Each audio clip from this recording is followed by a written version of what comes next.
दीवार गिराने के लिए आए तो ये राइफल बंदूक जो वीडियो आप लोग देख रहे हैं वो सब उसी समय का है कि मतलब निकालो राइफल, गोली मारो, ये करो वो करो। सब कॉलोनी वालों ने कहा कि आप गोली मारिए, चाहे आज चाहे जान ले लीजिए, हम लोग यहाँ से हटेंगे नहीं, रास्ता इसको आज हम लोग अपना खुलवाएंगे। कागुरु का हाल में भैया पूर्वांचल के बात हुई। पूर्वांचल में धनंजय सिंह के बात, इसलिए पूर्वांचल की बात में धनंजय सिंह, क्योंकि धनंजय सिंह पर हो गई है FIR। सुशांत गोल्ड सिटी के थाने में उनके अलावा विनय सिंह जो कि ब्लॉक प्रमुख पति हैं, जौनपुर में उनकी पत्नी मानवी सिंह ब्लॉक प्रमुख हैं, उनको और धनंजय सिंह को नामजद तरीके से FIR दर्ज कराई गई है। क्या मामला है? दरअसल एक वीडियो वायरल हुआ। सुशांत गोल्ड सिटी की एक सोसाइटी में रास्ते पर कब्जा करने का आरोप है। आरोप किस पर है? विनय सिंह का। एक दीवार बनाई गई जिसे सोसाइटी के लोग तोड़ रहे थे और जब ये तोड़ रहे थे तभी विनय सिंह वहां पर पहुंच गए। ऐसा आरोप है कि विनय सिंह ने वहां पर धमकियां दी। कई सारे इसमें वीडियो वायरल हो रहे हैं। आपने ऐसी खबर यूपी तक पर भी देखी होगी।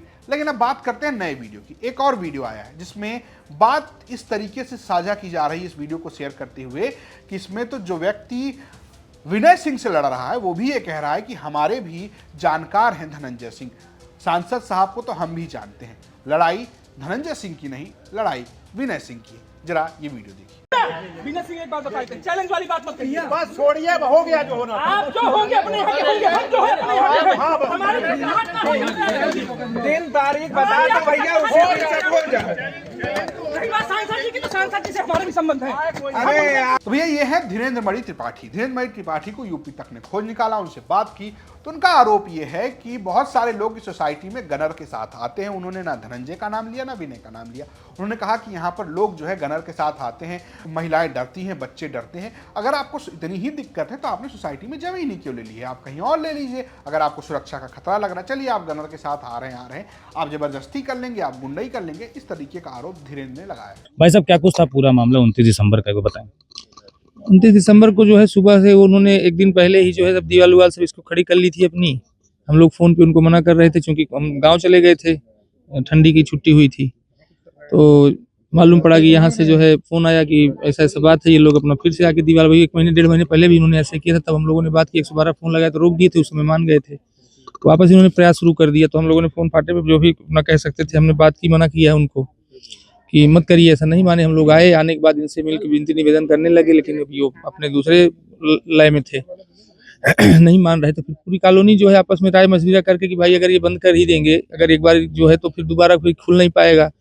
तो चलिए पहले थाना पुलिस में सूचना दी गई, 112 सब जगह दी गई, थाने पे भेजा गया कि एक लोग चले जाओ, एप्लीकेशन दे आओ। उसके बाद पूरी कॉलोनी इकट्ठा हो गई, भैया दीवार को गिरा दी। जब दीवार गिराने के लिए आए तो ये राइफल बंदूक जो वीडियो आप लोग देख रहे हैं वो सब उसी समय का है कि मतलब निकालो राइफल, गोली मारो, ये करो वो करो। सब कॉलोनी वालों ने कहा कि आप गोली मारिए, चाहे आज चाहे जान ले लीजिए, हम लोग यहाँ से हटेंगे नहीं, रास्ता इसको आज हम लोग अपना खुलवाएंगे।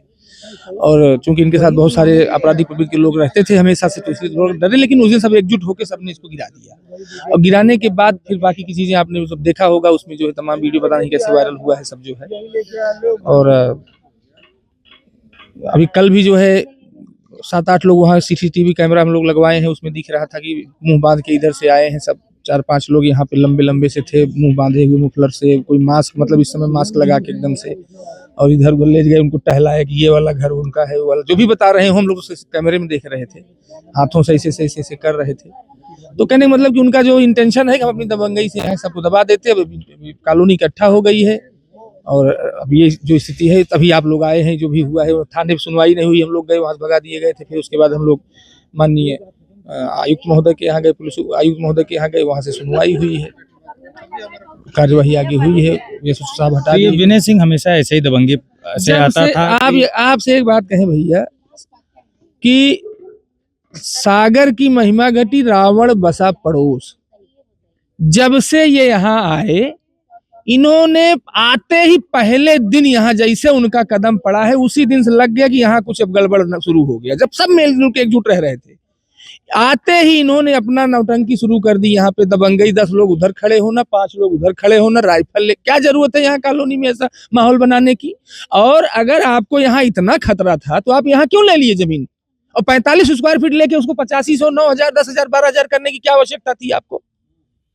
कॉलोनी में अगर आपको इतना डर है कि 20 हौसलाधारी आप लेके आ रहे हो, तो आपको आने की जरूरत क्या थी? यहाँ लेने की जरूरत क्या थी? और अगर आपने लिया है और आपके पास 20 सुरक्षा गार्ड हैं भी, तो आप उनको इस तरीके से लेके आइए कि बाकी के लोगों को भयभीत ना करिए, बाकी के लोग, बच्चे, औरतें ये भयभीत ना हो उस माहौल से। ये नहीं करना चाहिए था उन्हें। और वो माहौल करते करते फिर आप उसको स्थल पे उतारने लगे, लोगों के रास्ता बंद करना शुरू कर दिए।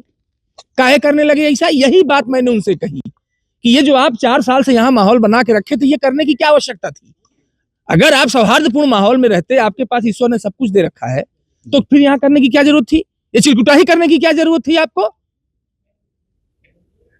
कोई भले आदमी के लिए ऐसा कोई करता है? किसी का रास्ता रोकना, ये करना, वो करना, ये सब करने की क्या आवश्यकता थी? फिर बाकी की चीजें आपने जो सुना है वो हुआ है, पूरे कॉलोनी का प्रयास है, किसी एक व्यक्ति का प्रयास नहीं। लेकिन धीरेन्द्र ने भी ना धनंजय का नाम लिया ना विनय का नाम लिया। फिलहाल धनंजय पर एफआईआर दर्ज है। उनके समर्थक कह रहे हैं कि धनंजय सिंह तो भैया जौनपुर में थे, उन पर एफआईआर दर्ज क्यों कराई गई? लेकिन आरोप लगाने वाले कह रहे हैं कि विनय जो हैं वो धनंजय के करीबी हैं और ये सब उनके इशारे पर हो रहा है। आरोप प्रत्यारोप का दौर जारी है और सवाल ये है कि धनंजय पे एफआईआर के बाद क्या कोई आगे भी पुलिस कार्रवाई करने जा रही है या नहीं? आपको क्या लगता है हमें कमेंट बॉक्स जरूर बताएं। लखनऊ स्टोरी भेजी थी हमारे सहयोगी अंकित ने। देखते हुए तक नमस्कार।